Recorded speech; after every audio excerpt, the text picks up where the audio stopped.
बार बार खिड़की में से बाहर झांक के देख रही है, कब सुबह हो, कब भोर हो, कब सुबह हो, कब भोर हो। जैसे सुबह हुई, भागी भागी झाड़ू लेके बेटे के कमरे में गई। जैसे झाड़ू मारने लगी, उधर से बेटा आया, आके उसने हाथ पकड़ लेने, माँ आज से झाड़ू तूने लगाएगी, आज से झाड़ू माँ के लेने नहीं, झाड़ू तू नहीं लगाएगा, झाड़ू मैं लगाऊंगी। जब उनकी बातें ज्यादा बढ़ गई तो उधर से बहू की नींद खुल गई। वो आई ऐसे आंख मारते बोलते, क्या बात है भाई, सुबह सुबह क्यों लड़ रहे हो? सुबह सुबह लड़ना अच्छी बात नहीं है। सास कहने लगे, बेटा लड़ नहीं रहे हैं, बेटा ये कह रहा है कि झाड़ू मैं लगाऊंगा और मैं ये कह रही हूँ कि झाड़ू मैं लगाऊंगी। तो बहू कहने लगी, इतनी बात करने की जरूरत क्या है भाई, ऐसा करो बारी बांधो, आज तुम लगा लो, कल वो लगा लो। बोली सच्चे दरबार की, सच्चे दरबार की, सच्चे दरबार की। अच्छा बताओ कहानी कहाँ छोड़ी थी?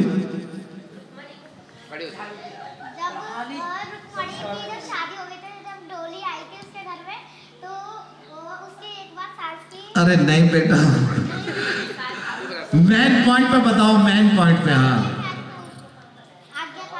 हाँ अब आयो भैया लाइन पे, जरा जोरदार थाली बजा दो, आ जाओ जरा जोरदार। रुक्मन जो थी आज्ञाकारी बहू थी। जरा एक बार और जोरदार ताली बजा दो भैया अच्छी के लिए। हाँ बोलो सच्चे दरबार की, सच्चे दरबार की। जाओ पापा को दे दो, खजाने में रखना और बरकत करके बोले सच्चे दरबार की। रुक्मन जो थी वो बड़ी आज्ञाकारी, अभी आगे हो रहा है, ध्यान से सुनोगे ना कथा तो आपको भी खजाना मिलेगा। बोले सच्चे दरबार की। रुक्मन जो थी बड़ी आज्ञाकारी बहू थी, महल में जाती है, पूरे महलों की सफाई करती है, मगर एक स्थान ऐसा देखती है जहां पर माँ का दरबार लगा हुआ है। वहां पर कुछ भजन कीर्तन हो रहे होते हैं। वो एक जगह बैठ जाती है, मन में विचार करती है कि अभी भजन खत्म हो जाएंगे, उसके बाद मैं इस स्थान की सफाई करूंगी। एक कोने में बैठ जाती है, भजन सुनते सुनते माँ का दीदार करते करते उसके मन को बड़ी शांति मिलती है।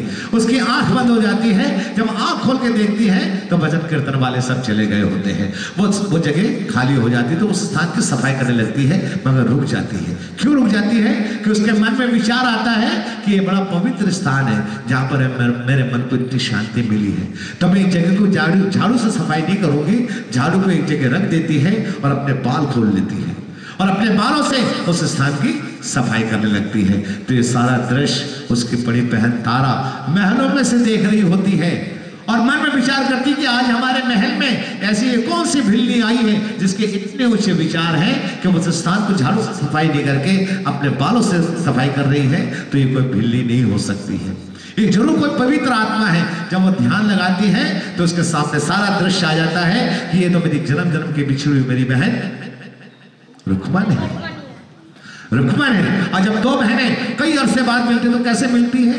एकदम भागी भागी जाती ना मिलने के लिए। ऐसे तारा अपनी बहन से मिलने के लिए भागी भागी चली आ रही है, मगर रुक जाती है। क्यों रुक जाती है?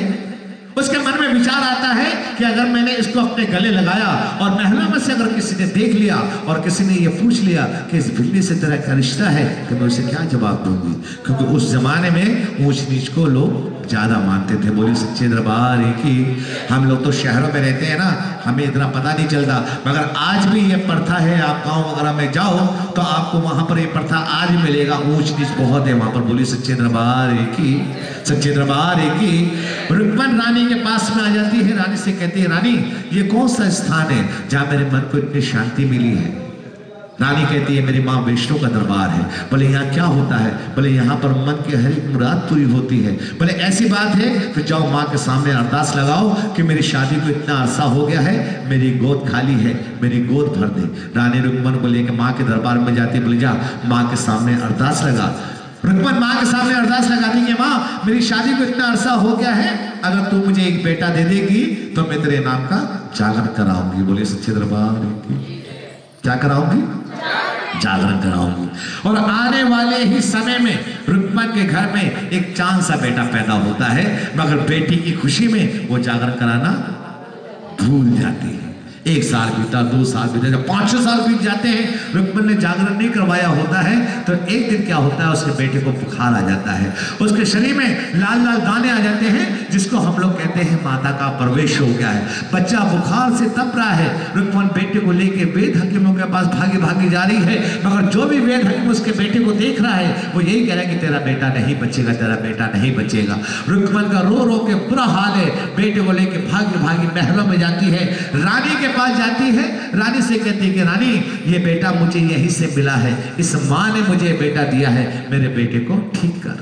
तब रानी कहती है कि तूने जब ये बेटे को माँ से मांगा था तो तूने कुछ वादे किए थे, कुछ कॉल किए थे, कुछ अरदास लगाई थी? बोले हाँ मुझे कुछ कुछ याद आ रहा है, मैंने ये कहा था अगर तू मेरी गोद भर देगी तो मैं तेरे नाम का, तो तूने जागरण कराया? बोले नहीं वो तो मैं भूल गई। रुक्मन कहती होते मैं भूल गई। रानी कहती तू भूल गई ना, माँ थोड़ी भूली है, माँ को तो सब याद है, तू बेटे के मोह में जागरण कराना भूल गई। रुक्मन कहती है अगर ऐसी बात है, जागरण करने से अगर मेरा बेटा ठीक हो सकता है तो चलो आज ही मेरे घर पे जागरण कर दो। रानी कहती जागरण ऐसे नहीं होते, जागरण कराने से पहले माँ के नाम के डल निकाले जाते हैं, जो आपने लाल कपड़े में डल निकाले थे, चावल का छिट्टा मार के, हल्दी का छिट्टा मार के निकाले थे ना, ऐसे डल निकाले जाते हैं, उसके बाद जागरण होता है। रानी बेटे को लेकर माँ के दरबार में जाती है, जल का छिट्टा मारती है, जैसे ही जल का छिट्टा मारती है बेटा उठ के खड़ा हो जाता है। बोलिए सच्चे दरबार की, सच्चे दरबार की। अब रुक्मन रानी से कहती है कि रानी तुम मेरे घर पे कब जागरण करने आओगी? बोले परसों मंगलाष्टमी है, परसों मंगलाष्टमी वाले दिन मैं तेरे घर पे जागा करने के लिए आऊंगी। डल ले लेती है, तो इन दोनों की जो बातें हो रही होती है, राजा का चुगलखोर नाई सुन लेता है और कहते हैं ना चुगलखोर को जितना भी रोको, जितना भी टोको, वो चुगली करने से बाज नहीं आता है। मंगलाष्टमी वाले दिन राजा की दाढ़ी बना रहा है और राजा से कह रहे हैं कि राजा साहब आप तो इतने ऊंच नीच को मानने वाले, और आपकी रानी नीचों के घर पे जागरण करने जा रही है, भील के घर में जागरण करने जा रही है, वहां का भंडारा भी ग्रहण करेगी, वहां का प्रसाद भी खाएगी। जब राजा इतनी बात सुनता है तो तलवार निकाल लेता है, कहता तेरी इतनी हिम्मत, मेरी रानी पे इल्जाम लगाता है। अब नाई कहने को तो कहे क्या, मगर जब उसने तलवार देखी तो थर थर थर थर कांपने लगा। कहले महाराज आज की रात रुक जाओ, अगर आज की रात आपकी रानी महलों से ना गई तो बेशक आप कल मेरा सर कलम कर देना। राजा कहता है मुझे तो रात को नींद आ जाएगी, मुझे कैसे पता चलेगा कि रानी महलों से जा रही है। नाई क्या करता है, राजा की छोटी उंगली में चीरा डाल देता है, उसमें नमक लगा देता है, पट्टी कर देता है, कहता महाराज दर्द के मारे आपको नींद नहीं आएगी और आपको ये पता चल जाएगा कि आपकी रानी महलों से जा रही कि नहीं जा रही। राजा महलों में पहुंचता है, द्वार पे पहरेदार बिठा देता है, अंदर जाता है, रानी से कहता है रानी मेरी उंगली कट गई है, मैं आराम करना चाहता हूँ, तुम मुझे अपने गोद का सिराना दे। अब राजा रानी से गोद का सिराना क्यों मांग रहा है? क्योंकि रानी जा ना पाए। मगर रानी जो थी वो बड़ी पतिव्रता स्त्री थी। क्या थी? पतिव्रता स्त्री। पतिव्रता स्त्री किसको बोलते हैं? जो पति का कहना माने, पति की सेवा करते हैं। बोली सच्चे दरबार की, सच्चे दरबार की। जैसे मैंने आपसे पूछा ना, ऐसे मैं अभी नोएडा अट्टा चौक पे जागरण कर रहा था, तो जैसे मैंने आपसे पूछा ऐसे मैं वहां पर बहनों से पूछा कि पतिव्रता स्त्री किसको बोलते हैं, तो एक बहन कहने लगी भैया आपको नहीं पता। मैंने बोला मुझे पता है, मगर मैं आपके मुख से सुनना चाहता हूँ। वो बहन कहने लगी पतिव्रता स्त्री उसको बोलते हैं जो पति को वरते। मैंने पति को वरते मतलब, बोले सुबह सुबह हाथ में दूध का ढोना दे दे, बोले जाओ दूध लेके आओ। जब वो दूध लेके आ जाए तो उसको बोलो कि भैया जो रात को तुमने कपड़े धो के छत पे सुखाए थे ना, उनको नीचे लेके आओ, उन्हें प्रेस करो, बच्चों को तैयार करो और स्कूल छोड़ के आओ। जब वो स्कूल छोड़ के आ जाए तो उसको बोलो कि भाई 2 कप चाय बनाओ, एक अपने लिए एक मेरे लिए।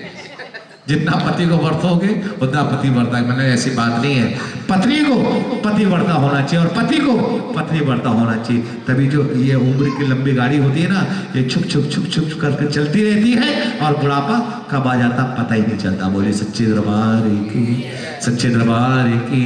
ऐसे हम लोग बेंगलुरु प्रोग्राम करने के लिए जा रहे थे, तो हमारे सामने वाली सीट पे 80-85 साल की उम्र के वृद्ध दंपति आके बैठे। हमने क्या देखा कि आंटी जब संतरे खाती थी तो अंकल बड़े प्यार से उनको छिल छिल के खिला रहे थे, और जब अंकल खाते थे तो आंटी बड़े प्यार से उनको छिल छिल के खिला रही थी। मैंने अपने राजू जी से बोला, हमने देखो यार इतनी उम्र में भी इन लोग में आपस में इतना प्यार है कि आंटी जब संतरे खाती है तो अंकल बड़े प्यार से खिलाते हैं, और जब अंकल खाते हैं तो आंटी बड़े प्यार से खिलाती है। मेरे से रहा नहीं गया, मैं उनके पास चला गया। मैंने बोला अंकल इतनी उम्र में भी आप लोग को इतना प्यार है, आजकल इतना प्यार आजकल के जमाने में कहाँ देखने को मिलता है। जब आंटी संतरे खाती है तो आप बड़े प्यार से छिल छिल के खिलाते हो, और जब आप खाते हो तो आंटी बड़े प्यार से छिल छिल के आपको खिलाती है। तो अंकल कहने लगे भैया इसमें प्यार वार कुछ नहीं है, हमारे पास दांतों का सेट एक ही है। जब आंटी खाती है तो मैं प्यार से खिलाता हूँ कि भैया मेरी बारी आने वाली है, जल्दी खाते। बोले सच्चे दरबार एक ही, सच्चे दरबार एक ही। कहानी का छोड़ी, आपको खजाना मिल गया, जिसको मिल गया वो नहीं बोलेगा। बिल्कुल सही है, जोरदार ताली बजाइए। आप भी वही बोल रहे थे। हाँ आइए आप भी खजाना ले लीजिए, आप भी खजाना ले लीजिए। आप भी बोल रहे थे, आप भी खजाना ले लीजिए। आइए बोलिए सच्चे दरबार एक ही, सच्चे दरबार एक ही। जरा जयकारा जोरदार लगाओ भैया। हाँ बोलिए सच्चे दरबार एक ही, बोले सच्चे दरबार की। रानी जो थी वो बड़ी पतिव्रता स्त्री थी। राजा ने गोद का सिराना लिया हुआ है, राजा को नींद नहीं आ रही, रानी परेशान है, उसे रुक्मन के घर जाना है। तब वो माँ को याद करते, या देवी पवन रूपिण संस्था नमस्तस्यै नमस्तस्यै नमस्तस्यै नमो नमः। इतना कहती ठंडी ठंडी हवा चलने लगती है और राजा की आंख लग जाती है। अब रानी समझ जाती है कि राजा साहब सो गए हैं, उनका सर उठाते सिराने में रखती है, महल के पीछे जाती है, खिड़की के रास्ते नीचे उतरती है और रुक्मन के घर पहुंच जाती है। तो वो रुक्मन के घर पहुंचती है, इधर राजा की नींद खुल जाती है। अब रानी समझ जाता है कि रानी महलों से जा चुकी है। वो भी खिड़की के रास्ते नीचे उतरते हैं और रुक्मन के घर पहुंच जाते हैं। तो पहले जो जागरण हुआ करते थे ना, ऐसे बंद कमरे के अंदर हुआ करते थे। नहीं तो आजकल आपने जागरण देखे होंगे रोड पर, पार्कों पे, गलियों में, ऐसे जागरण नहीं होते थे। इस प्रकार पक्के भजनों से छैने द्वारा बंद कमरे के अंदर माँ के नाम की जोत जगा के महामाई को मनाया जाता था। वो पक्के भजन कैसे होते थे? आप में से पंजाबी थोड़ा थोड़ा समझते हैं सर? सभी समझते हैं ना पंजाबी? थोड़ा थोड़ा लगे रहते भाई, थोड़ी देर रुक जाना, 2 मिनट रुक जा, बस खत्म होने वाला। बोले 5-10 मिनट के बाद बोले सच्चे दरबार एक ही। आइए जरा मीठी मीठी तालियों के साथ में भजन गाने लगे। पक्के भजन कैसे होते थे मैं आपको सुनाता हूँ। हुणे आके मेरा वालिए मेरा दे छट्टे मार दे, हुणे आके में ताली तो बजाओ।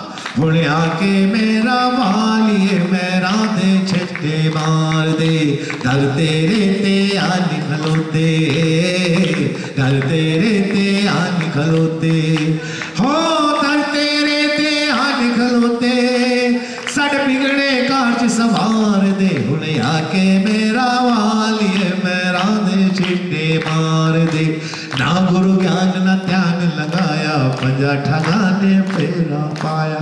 5 ठग जो हमारे शरीर के साथ रहते हैं, बता सकते हो ठग कौन कौन से? 5 ठग। हाँ कौन बोल रहा भैया? जरा जोर से बोलो ना, क्या बात है? हाँ शर्माते क्यों? अरे नहीं, बोली सच्चे दरबार की। काम क्रोध मोह लोभ अहंकार, ये इंसान के अगर साथ में रहते हैं ना तो उसके तरक्की के रास्ते को रोकते हैं। इनमें से कोई सा भी एक ठग उसके साथ में है। क्रोध अगल से भी तेज होता है, बोली तेज। बोली सच्चे दरबार की। ना गुरु ज्ञान ना ध्यान लगाया, पंजा ठगाने फेरा पाया, मन से मन के फेद न लेंदे। कि माला जप रहे हैं, माला तो जप रहे हैं मगर ध्यान कहीं और है। मन से मन के फेर लेंदे, मन से मन के फेर लेंदे, हो मन से मन के फेर लेंदे, सड़ कोल खड़े ललकार दे। हुणे आके मेरा वाली मेरा दे मार दे। बोलते सच्चे दरबार की, सच्चे दरबार की। माँ के नाम की, हरे भंडार की, सच्ची सरकार की। तो इस प्रकार पक्के भजनों से माँ को बनाया जाता था। राजा दरवाजे से अंदर झांक के देख रहा है। रानी रुक्मन से कह रही कि रुक्मन मेरी झोली में जल्द से जल्द प्रसाद डाल दे ताकि मैं अपने राजा के उठने से पहले महल में पहुंच जाऊं। रुक्मन ने रानी की झोली में प्रसाद दिया, हाथ में सुनाई दे दी। जब रानी ने झोली में प्रसाद देखा तो प्रसाद किस चीज का? मीट मांस का प्रसाद। हाथ में जो सुनाई शराब की। रानी कहने लगा रुक्मन तूने मुझे कौन सा प्रसाद दे दिया है? मैं माँ वैष्णव को मानने वाली और तूने मुझे मीट मांस का प्रसाद दे दिया। हाथ में दे दी सुनाई शराब की। तब रुक्मन रानी के सामने हाथ जोड़ के खड़ी हो जाती है, कहती है कि रानी, हम पूजा की विधि को नहीं जानते हैं, हमारे घर में माँ कालका को मनाया जाता है, मैंने उन्हीं का ये प्रसाद तुम्हें दिया है। अब रानी मन में विचार करती है कि इनके रूप तो अलग अलग है, माँ लक्ष्मी, माँ दुर्गा, माँ काली, माँ सरस्वती, इनके रूप अलग अलग हैं, मगर इनकी शक्ति एक ही है। अगर मैं ये प्रसाद नहीं लेती हूँ तो मेरी माँ कालका रुष्ट हो जाती है, और अगर मैं ये प्रसाद ले लेती हूँ तो मेरी माँ वैष्णो रुष्ट हो जाती है। ऐसा करते हुए मैं ये प्रसाद ले लेती हूँ, रास्ते में जल प्रवाह कर दूंगी, मेरे दोनों माँ का मान रह जाएगा। बोलिए सच्चे दरबार की। जैसे प्रसाद लेके बाहर निकलती है, राजा तलवार लेके खड़ा हुआ है, कहता रानी अपनी झोली दिखा। अब रानी अपनी झोली कैसे दिखाए, झोली में तो मीट मांस का प्रसाद है। राजा को देख कर राजा देख भाई तो महलों में सोया हुआ था, यहाँ कैसे आ गया। तब रानी के कानों में माँ की आवाज आती है कि जिस नाम के सहारे तो रुक्मन के घर तक आई, उसी नाम के सहारे अपनी झोली दिखा दे। तब रानी एक जोरदार जयकारा लगाती है, बोली सच्चे दरबार की। इतना कह के जब रानी अपनी झोली दिखाती है तो झोली में जो मीट मांस का प्रसाद था वो बदल जाता है। आप में से कोई बताएगा प्रसाद किसमें बदल गया? कौन सा प्रसाद है? माता का प्रसाद तो बहुत सारे हैं। नहीं नहीं नहीं, अभी आप सभी को मिला भी है वो बाटी का प्रसाद, 5 रुपए में बदल जाता है। हाथ में जो सुराई होती है शराब की, वो किस में बदल जाती है? नहीं, उसमें नहीं बदलती। चलो मैं आपको लाइफ लाइन दे देता हूँ, जैसा अमिताभ बच्चन देते हैं ना करोड़पति में, ऐसे लाइफ लाइन दे देता हूँ। अभी थोड़ी देर पहले आप सभी ने पिया भी था, अभी वो आगे वहां पीछे भी रखा हुआ है। नहीं, वो चाय आई थी ना, अभी चाय पी ना आप सबने, चाय नहीं पी अभी आप लोगों ने, है ना? वही तो अभी थोड़ी देर पहले आपने पिया ना। मगर उस जमाने में चाय थी? उस जमाने में तो चाय थी नहीं, ना चीनी थी ना चायपत्ती थी, मगर चाय में और भी तो कुछ डलता है, दूध में बदल जाता है। बोले सच्चे दरबार की। दूध में बदल जाता है, तभी तो कहते हैं राम राज में मिला दूध, कृष्ण राज में मिला घी, और कलयुग में मिली चाय। फूक मारो और बोलो चाय पिलाने वाली मैया की जय। तो ऐसे बोल रहे चाय में सारे विटामिन डले हुए हैं, बोले सच्चे दरबार की। मगर मैं आपको एक बात बता दूं, आजकल चाय बड़ी इज्जत का साधन है। आप किसके घर में जाओ और वहां पर अगर आपको चाय ना पूछे तो बाहर निकल के क्या कहते हैं?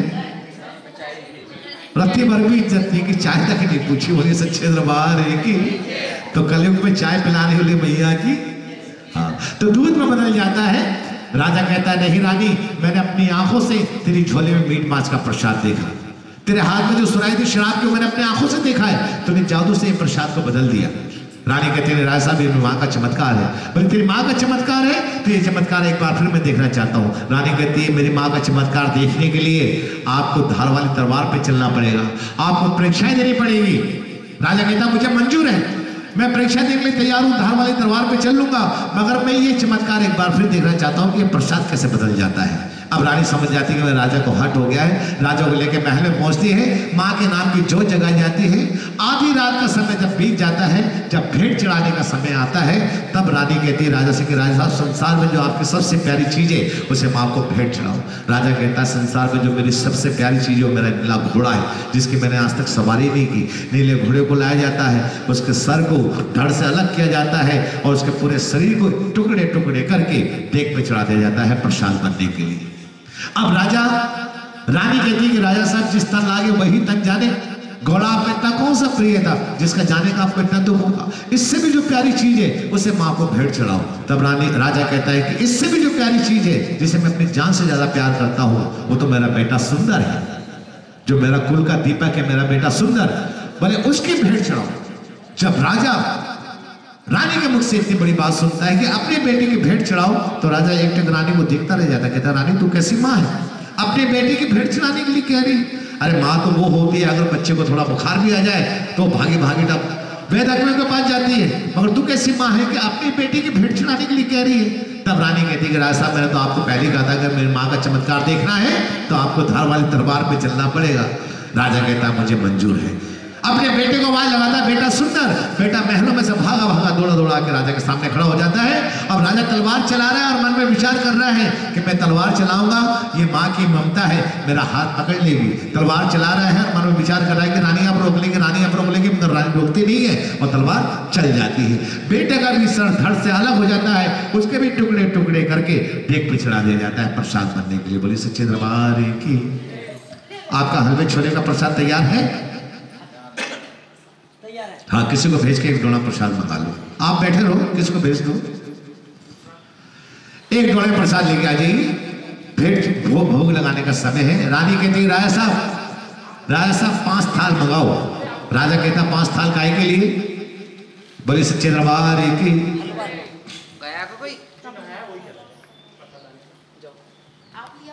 बोले सच्चे दरबार की। बोले सच्चे दरबार की। जब प्रसाद बनकर तैयार हो जाता है तब रानी कहती है राजा साहब 5 थाल मंगाओ। बोले 5 थाल काहे के लिए? महल में तेरे और मेरे अलावा कोई है ही नहीं। बोले 5 थाल इसलिए मंगा रहे हो कि पहला भोग मेरी माँ को लगेगा, दूसरा भोग आपको लगेगा, तीसरा भोग आपके घोड़े को, चौथा भोग आपके बेटे को और 5वां भोग मेरा होगा। बोली सच्ची दरबार। आइए माँ को भोग लगाते हैं मीठी मीठी तालियों से। आओ भोग लगाओ मेरे मैया, आपके वस्तु आपके आगे, रुचि रुचि भोग लगाओ मेरी मैया, आओ भोग लगाओ मेरी मैया, गरी छुआरा किशमिश मेवा, भैया रुचि रुचि भोग लगाओ मेरी मैया। रानी कहती राजा साहब ये पहला थाल उठाओ और माँ को भोग लगाओ। पहला थाल उठाया जाता है, माँ को भोग लगाया जाता है। अब रानी कहती राजा साहब ये दूसरा थाल उठाओ और आप भोग लगाओ। अब राजा अपने ही बेटे और अपने घोड़े के मांस का भोग कैसे लगाए? कोई अपने बेटे को खा सकता है? नहीं खा सकता है ना। कैसे भोग लगाए? जैसी पहली डली उठाता है जार जार आंसू बहने लगते हैं, रोने लगता है। नहीं, ये मेरे घोड़े का मांस है, ये मेरे बेटे का मांस है, रख देता है। दूसरी डली उठाता है, अब तो राजा साहब और जोर जोर से रोने लगते हैं। बोले नहीं, ये मेरे घोड़े का मांस है, ये मेरे बेटे का मांस है, रख देते हैं। तीसरी डली जब उठाते हैं तो तीसरी डली में बेटे की छोटी उंगली उनके हाथ में आ जाती है, जिसमें वो हीरे की अंगूठी पहना हुआ होता है। अब उस उंगली को देख के राजा साहब तो जोर जोर से रोने लगते हैं और रानी को कोसने लगते हैं कि रानी तूने मेरे साथ बड़ा अनर्थ किया, तूने मेरे कुल को, मेरे दीपक को मेरे हाथों से बुझवा दिया, मेरे ही बेटे को, मेरे ही लाल को मेरे हाथों माँ को भेंट चढ़ा दी। मुझे अपने बेटे की बड़ी याद आ रही है, मैं क्या करूं? रानी को कोसने लगते हैं और रानी से कहते हैं कि तारा मोहे पुत्र वियोग न भाए, टूट गई तार तंबूरे वाली, अब बाजे बजे ना बजाए। तारा मोहे, मुझे अपने बेटे की बड़ी याद आ रही है और जोर जोर से रोने लगते हैं। तब रानी समझ जाती है कि अगर मैंने अपने राजा की और परीक्षा ली तो कहीं ऐसा ना हो मेरे राजा को कुछ हो जाए, मैं अपने राजा से हाथ धो लूं। तब रानी कहती है राजा साहब ऐसा करो, ये तीसरा थाल उठाओ और जाओ अस्तबल में अपने घोड़े को भोग लगा के आओ। जब राजा तीसरा थाल उठा के अस्तबल में पहुंचता है तो वहां क्या देखता है? उनका घोड़ा वहीं पर ही निना रहा है। बोले सच्चे दरबार की। और जब थाल में से कपड़ा हटाता है तो थाल में जो मीट मांस का प्रसाद था वो बदल जाता है। अब बताइए कैसे बदल गया? प्रसाद में बदला। कौन से प्रसाद में बदल गया? हलवा चना, है ना? दोनों में से एक में बदला। चने में बदला या हलवे में बदला? चने में बदला। चने में क्यों बदल गया? क्योंकि घोड़े का जो प्रिय आहार है वो चना है। और चने को पंजाबी में क्या बोला जाता है पता है आपको? रख दीजिए। पंजाबी में चने को क्या बोला जाता है? छोले। तभी तो कहते हैं छोले ओदे नाल की बोलना जेड़ा जय माता दी ना। बोले बोले सच्चे दरबार की। सच्चे दोनों हाथ पकड़ बोले सच्चे दरबार की। राजा को अभी भी विश्वास नहीं होता। वो कहता रानी ने जादू से प्रसाद को बदल दिया।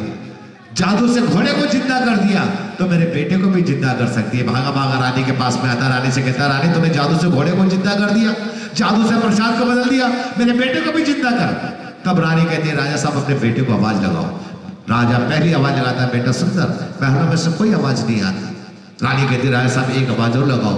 राजा दूसरी आवाज लगाता है, बेटा सुंदर, महलों में से कोई आवाज नहीं आती। राजा तलवार निकाल लेता, कहता, रानी महल में तेरे और मेरे अलावा कोई नहीं है, पहले मैं तेरा वध करूंगा, फिर मैं अपना वध कर लूंगा, महल में क्या हुआ किसी को पता ही नहीं चलेगा। रानी कहती, नहीं राजा साहब एक आखिरी आवाज और लगाओ, अगर अब भी आपका बेटा ना आए तो बेशक आप मेरा सर कलम कर देना। राजा तीसरी आवाज लगाता, बेटा सुंदर, तो महलों में से आवाज आती है कि आया पिताजी, और बेटा दौड़ा दौड़ा भागा भागा के राजा के सामने खड़ा हो जाता है। जब राजा अपने बेटे को जिंदा देखता है सामने, तो उसकी आंखों से जो दुख के आंसू बह रहे थे वो खुशी में बदल जाते हैं। बोली सच्चे दरबार की, सच्चे दरबार की।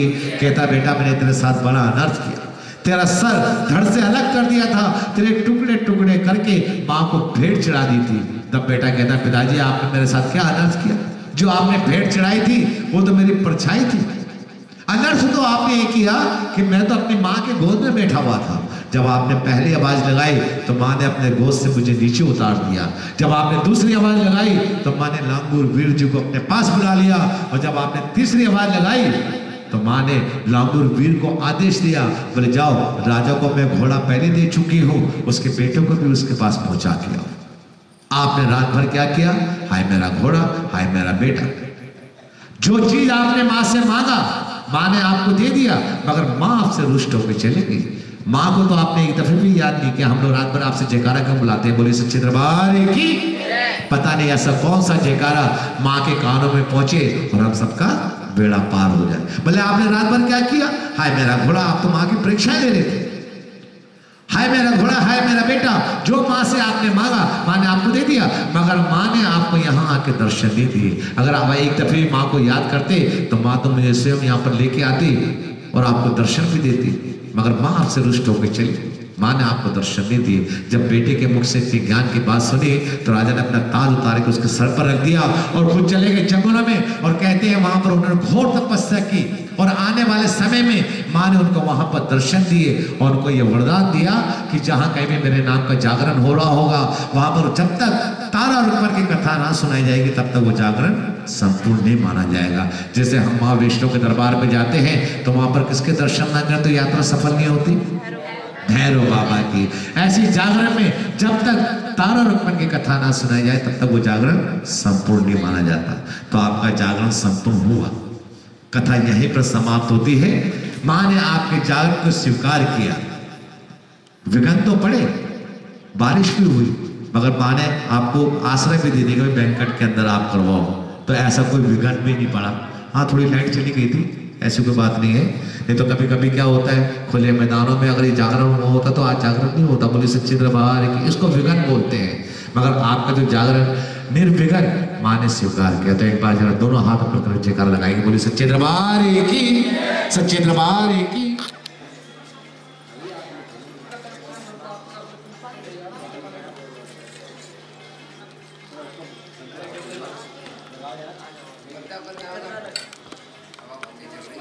आ जाओ, सभी ने बारी बारी से आरती करनी है।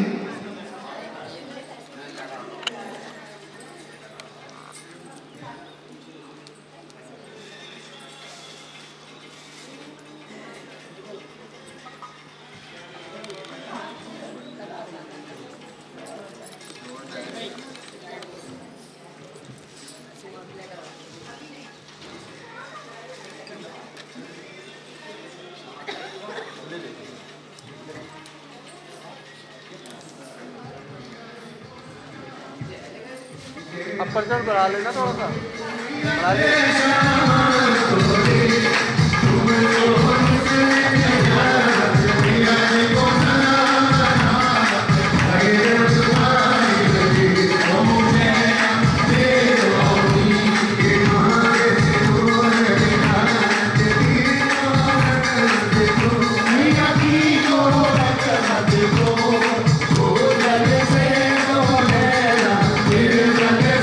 सभी ने बारी बारी से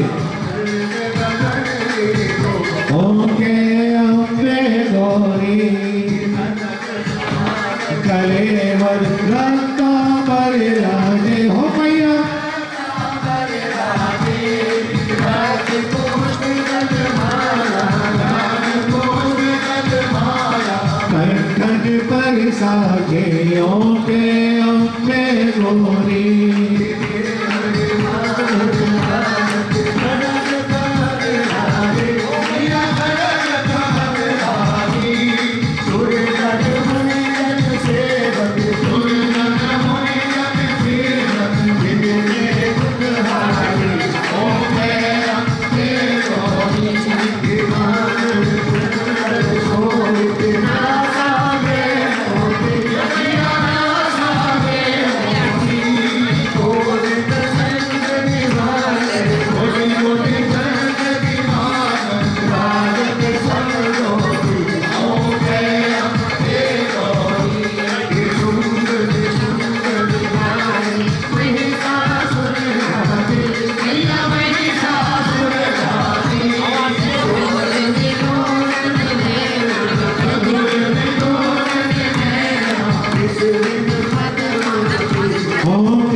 कर्पूर गौरम करुणावितारम संसार सारम भुजगेंद्रहारम सदा वसंतम हृदयारविंदे भवम भवानी सहितं नमामि भवम भवानी बोलो सच्चे दरबार की, सच्चे दरबार की। ऐसा है, एक तीसरी अरदास आपकी रहती है, आखिरी दो अरदासें आपकी हो चुकी हैं वस्त्रों समेत। ये तीसरी अरदास जो भी आपकी इच्छा है, जो भी आप कमाते हैं नेक कमाई में से इसमें रख दीजिए। और ये आपका मन्नत वाला जागरण था या आपकी कोई मन्नत पूरी हुई उसमें, कैसे आपने कुछ? अच्छा, मंत्र। माँ के चरणों का ध्यान लगाइए। बोली सच्चे दरबार की, सच्चे दरबार की। हे माँ, बच्चों ने तेरा आसरा लेके आज तेरे नाम का यहाँ पर यज्ञ रचाया, तुझे रात भर रिझाया मनाया और तुझे अपने घर पे बुलाया।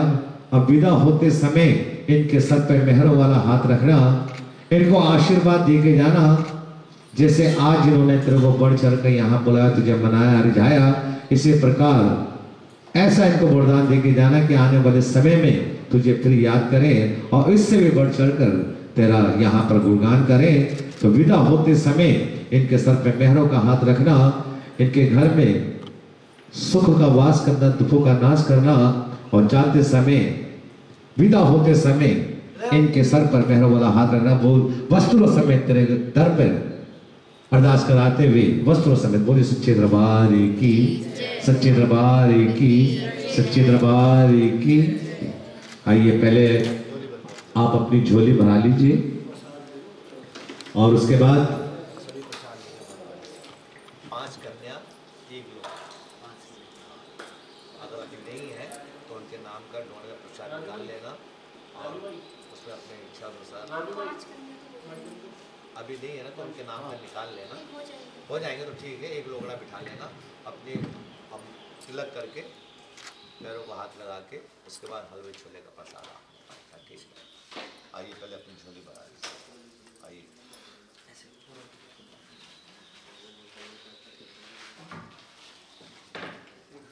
जी, हाँ जी, प्रसाद बांटू, बोलो सच्चे दरबार। लो झोली करो।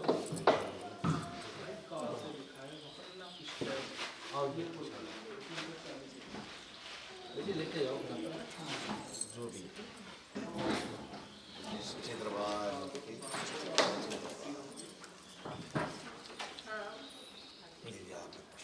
सच्चे आते जाओ।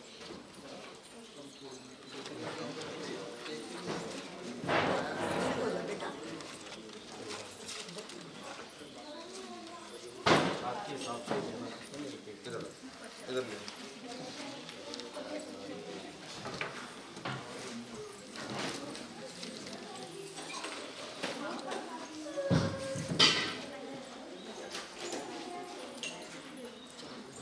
जी भैया पैक कर लो। हो गया।